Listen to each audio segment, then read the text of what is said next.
This is Rose Byrne. She is an Emmy and Golden Globe nominated actress. She's also a producer. You know her, of course, from Bridesmaids, Neighbors, Neighbors 2, Sorority Rising, from all the Insidious franchise, and from Mrs. America. More recently, this summer, I can't wait. I'm so excited. She's going to be back for the final season of Physical. But in the meantime, you can watch her reunite with her Neighbors co-star Seth Rogen on the new Apple TV Plus series Platonic. Hi, Rose. Hi, Mary Elizabeth. Thank you. What an intro. Thank you. I caught some of the highlights, right? But there are so many.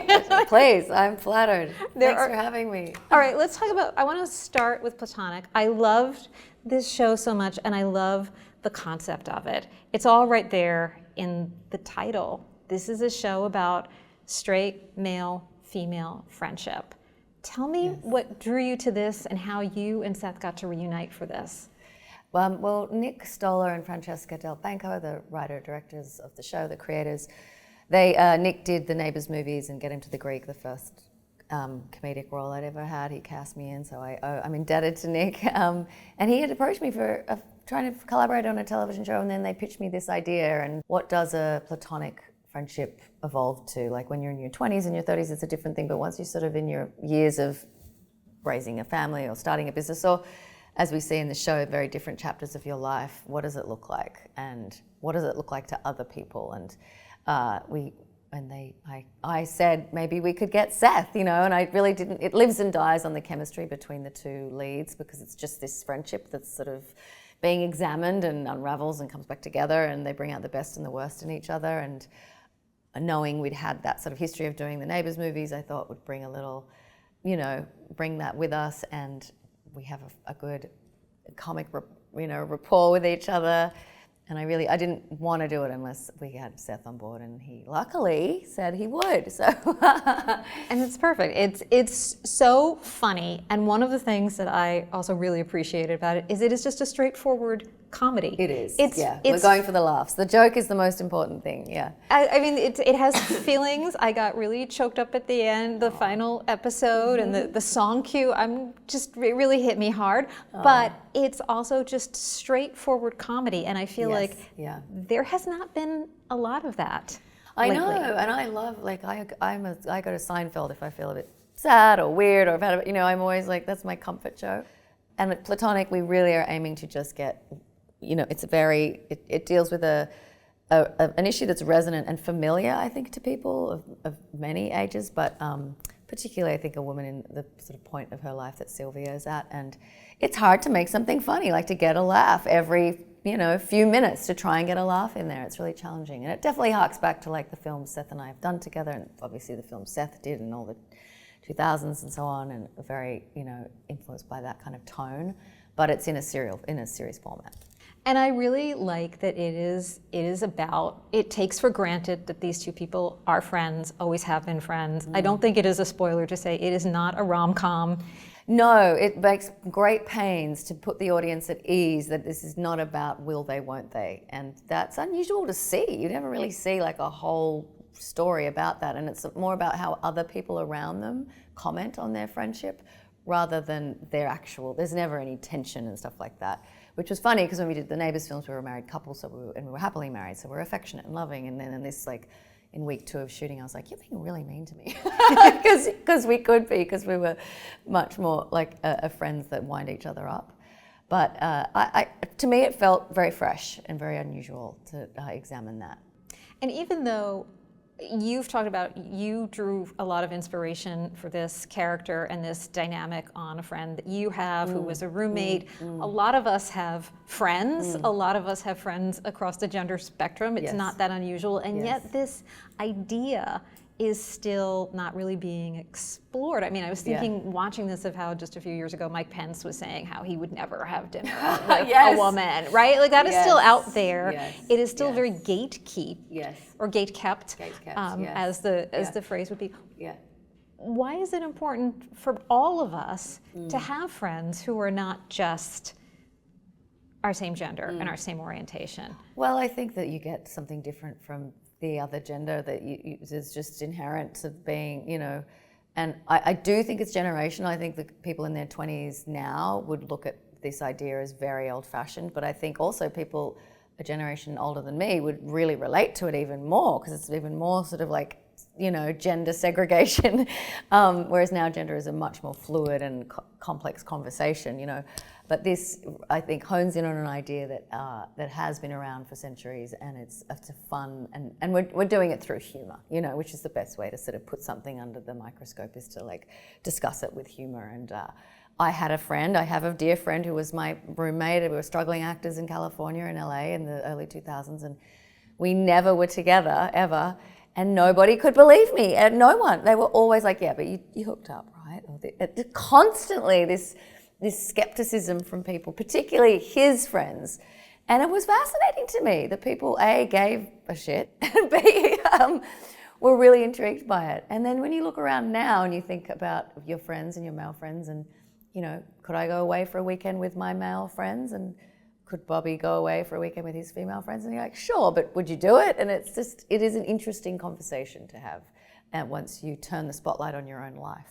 Yeah, because it's also about intimacy and about emotional intimacy, and I think this show explores that very well. That it's not about romance, it's not about sex, but it is about that person who I let in, and that person who can see a side of me that maybe no one else and nobody else sees. can, and that's what we really try to show in the program. And Sylvia's husband, Charlie, played by Luke McFarlane, at one point in the show says, I don't think that they're having an affair, but I think they're getting off on the fact that they could have an affair, or something like that. But it's like another funny observation of what people are projecting onto the relationship. And it's true, there is a side of Sylvia that she reveals to Will that she just can't show to her husband, and she can't show to her mum friends, and she can't show to her children. You are at a point in life where you are making different choices now, and you are being looked at in a different way as a performer. Yeah. Doing a show like this, making these kinds of decisions, what does your career look like now? What does your life look like? You're a mom of 2 young children. When you're thinking about where is everybody else, maybe some people have gone further because they didn't make the same choices. Sure, yeah, of course. I think it's like any working parent, you're always re-examining and juggling and looking at things at a case-by-case basis, and particularly with 2 working actors, you're always, you know, putting those puzzle pieces together. And I think balance is really hard, and this idea that we can do it all and we should have it all is like kind of ridiculous. I think it's like day to day, it's just chaos, and you've got to sort of enjoy it and be as organized. For me, I find organization helps, and then it's still chaotic, even if I'm trying to be organized. And then in terms of work, it's always a challenge. It never ends, and I think actors are, you know, always think the last job is the last job. So, but I feel grateful that I've been able to be part of like a project like this, which is, I think, really personal to Nick and Francesca in many ways, and something that is relatable in a way that is lighthearted and accessible, which is.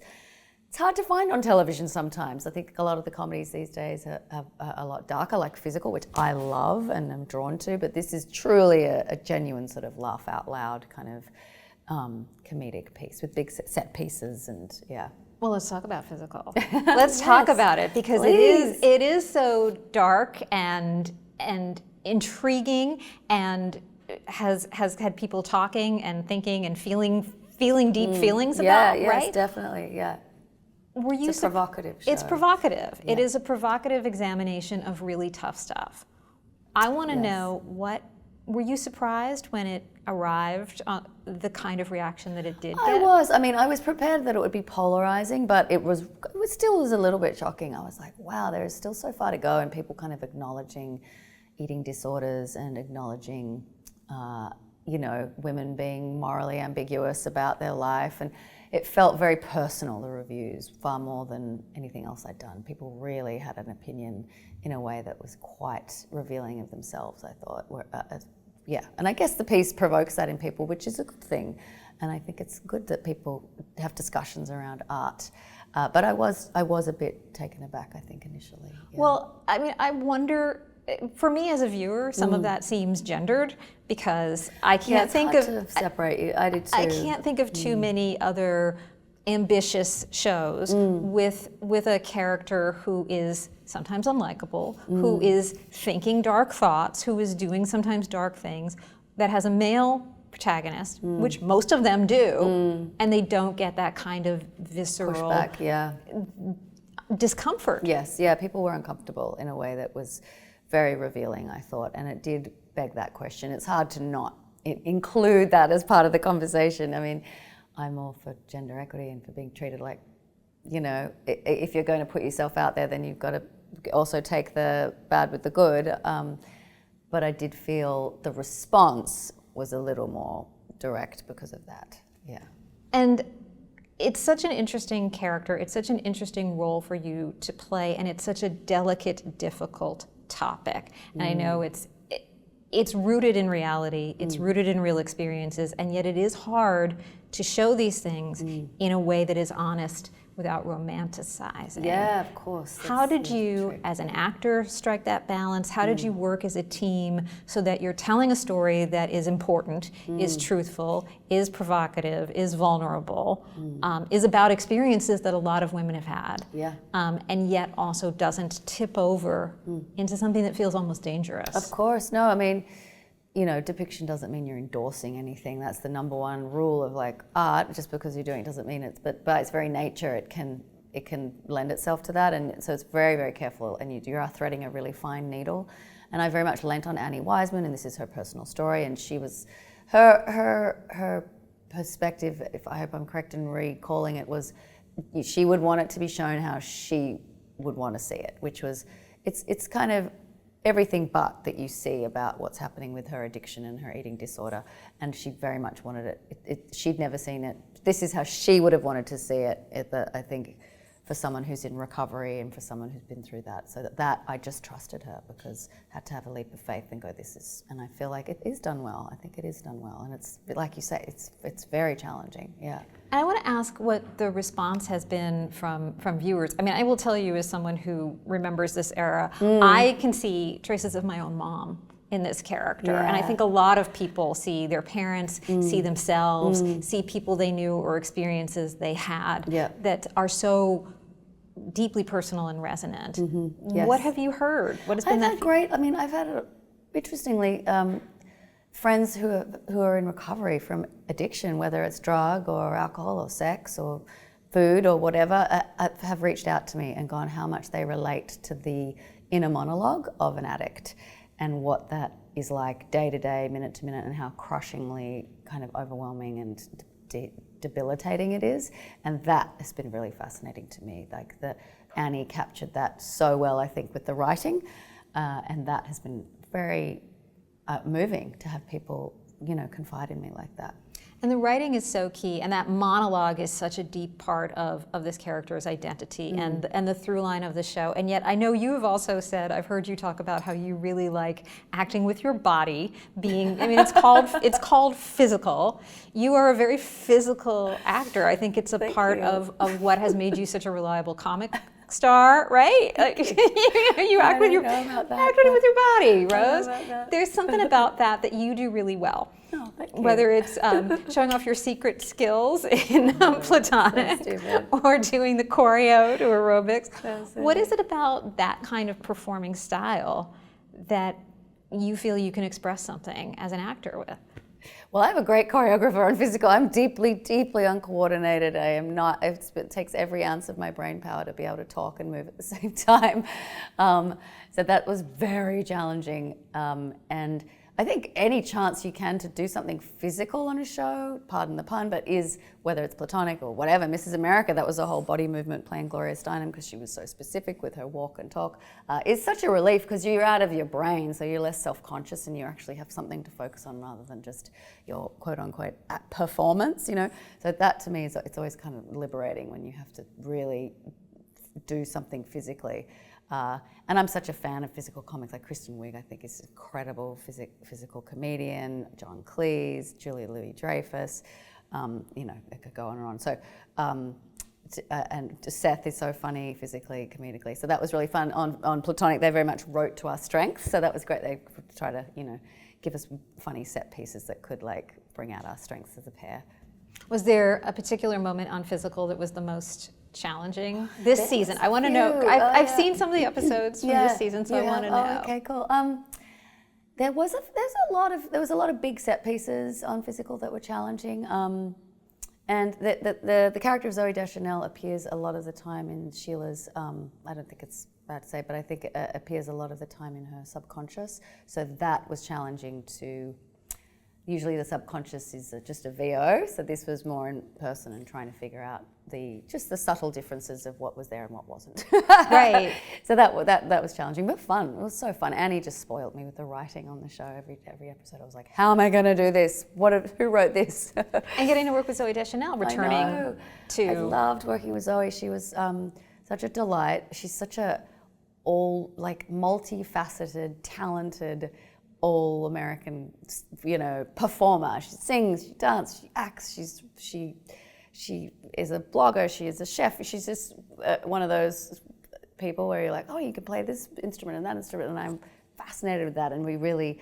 tried to play to all of her strengths and all of those multifaceted sort of talents that she has for the character. And on this, she even gets to be a blonde. And she gets to be blonde. She's so funny, and it's a specific tone, the show, and she just immediately just got the tone and got the character, and I have to ask you one more thing because I'm a big Insidious fan. Oh, cool! You like horror? I love horror. Oh, okay. Love horror. The new one is coming out this summer.